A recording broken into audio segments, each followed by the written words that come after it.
If you're short on space or short on cash or both, this is definitely going to be the tank for you. Let's talk about that.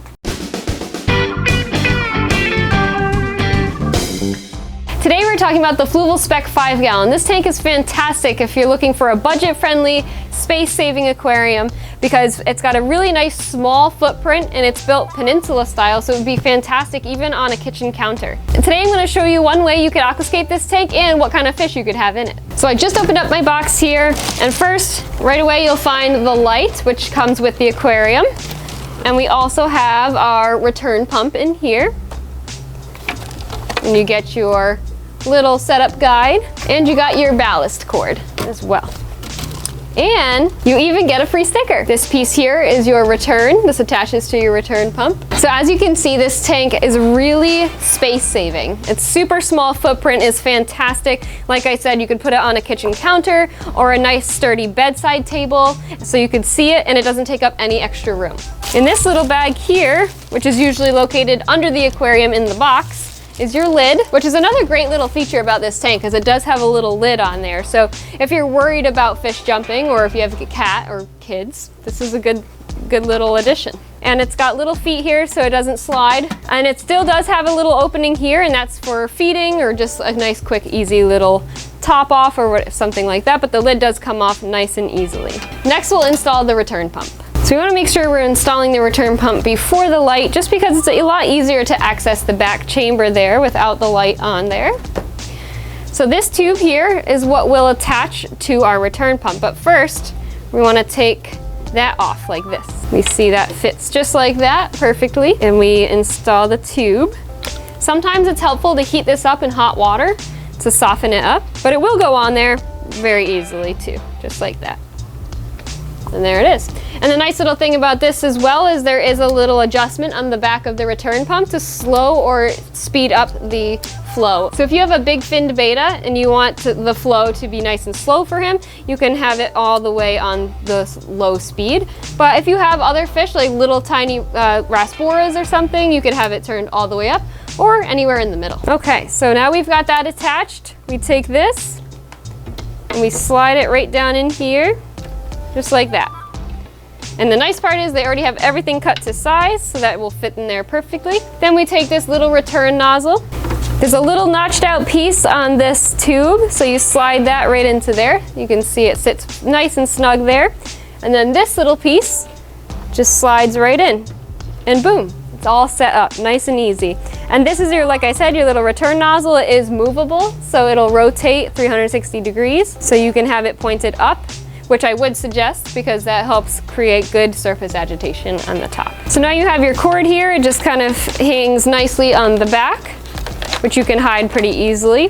The perfect heater for this aquarium is our new Aqua L Unbreakable Ultra Heaters. This is the 50 watt. This is rated for 4 to 13 gallons, so it's perfect for this tank.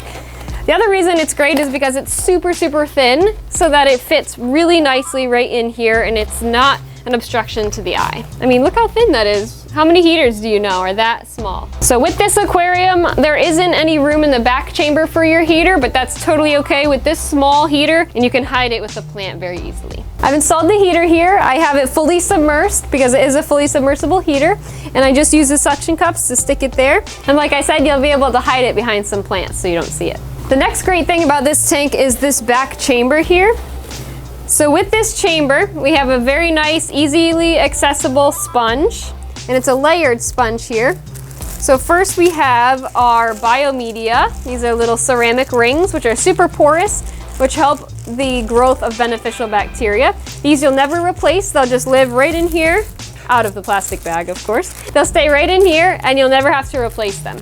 Once in a while, it may be a good idea to rinse them out in your aquarium water when you do a water change, along with the sponge as well, to get any detritus or fish waste or anything out of it.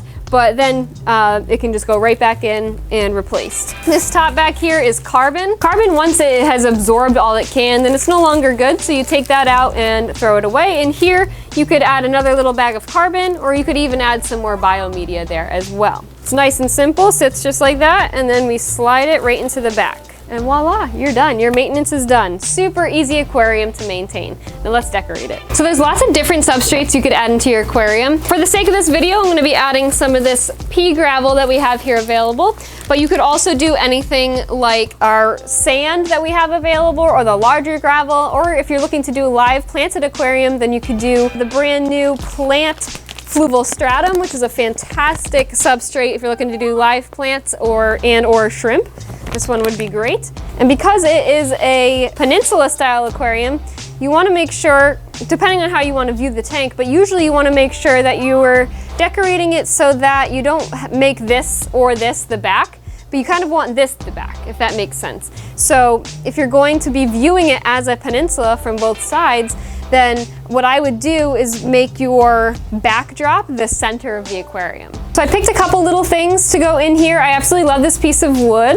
So it kind of gives it like a natural feel, and it's also a little spooky. I like it. I hope it fits just like how I was envisioning, and it does. So that's such a cool piece of wood. I don't know if you guys can see that, but super, super neat. And you can also see too, I'm doing this without installing the light. The reason for that is that you'll see at the end, the way the light fits on here, it's very low profile, so it'll be difficult to decorate it with the light. So we're doing this all before that. Next, I'm gonna add some rocks into the aquarium. So I've grabbed some rocks here that we're going to use. Rocks just kind of give the aquarium a more natural feel, because in nature, obviously you're gonna find some rocks. So I grabbed some, and usually what we do is we build around the base of the wood. Again, gives it a natural feeling, kind of like the wood fell onto the rocks. But when you first bring your wood home, it will float, so you'll probably have to put the rocks on top of the wood. But eventually it will sink, especially a small piece like this. It'll usually sink within a couple weeks. So now we have our plant. So with this, again, we're gonna try and hide that heater a little bit. So all of our plants here, in case you weren't aware, have metal bendiness to them, so you can just bend them just like this. And as you can see here, I'm kind of going towards the middle of the tank here, which is contrary to what we usually tell you, which is taller plants in the back. But in this case, because you're gonna be viewing the tank from both sides, we're actually gonna kind of go taller in the middle of the tank.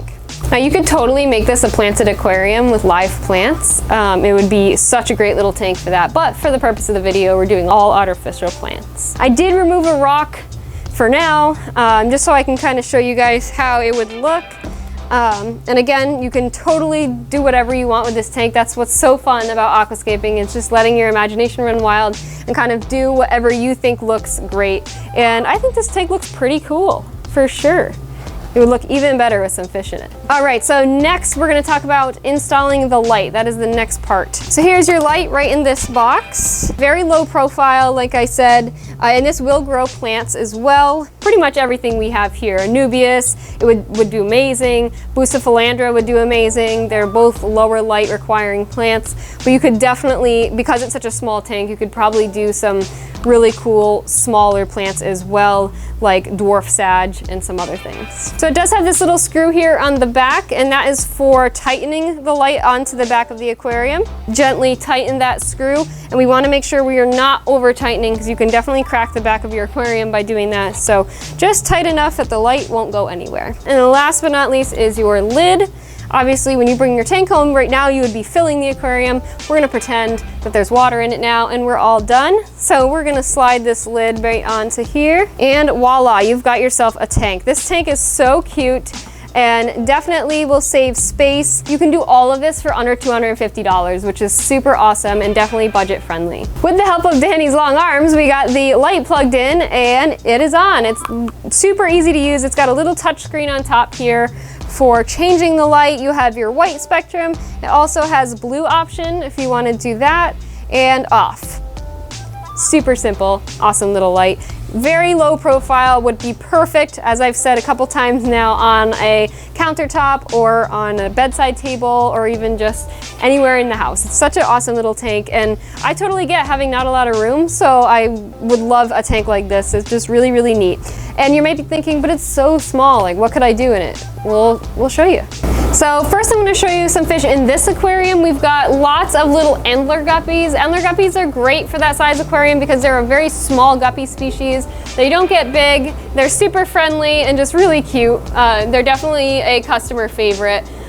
they'd be perfect for that tank. There's not many algae eaters that are a good fit for that small aquarium, but snails would do a fantastic job in there. You don't have to worry about them getting too big for the tank, and they will take a great care of the algae as well. We have some small mystery snails. Mystery snails are definitely one of the bigger snails that still get pretty good size, so having a single one in the aquarium would be fine. But you could also do some nerite snails. Horned nerites are a very small nerite snail species that we do still have here as well. And they won't breed in the aquarium. Their eggs only can hatch in brackish water, so they make a great addition to any planted aquarium because you won't get a million of them. They're not a pest. And that species specifically stays really tiny. But you could definitely do a mystery snail in there. I have some really cool magentas or some chestnuts available right now.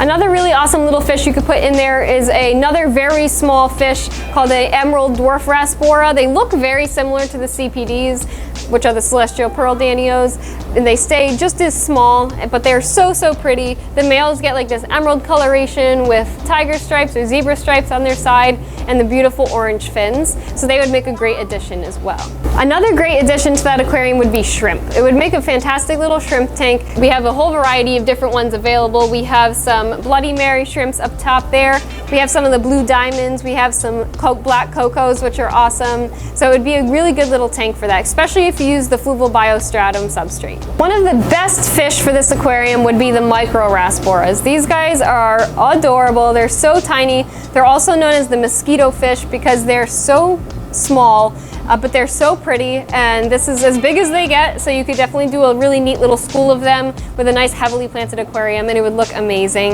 All right guys, so that wraps it up for today's video about the Fluval Spec 5-gallon. Once again, this is a great budget-friendly small aquarium that would fit pretty much anywhere, and if you're just looking to kind of give yourself a little aquarium in your small space, this is a great option for you. And there's lots of little fish and little invertebrates you could put in here that would look amazing. This little aquarium build you could do for just under $250, which is an amazing deal. So definitely come on in and check it out. And you know what to do. Keep it fresh, baby.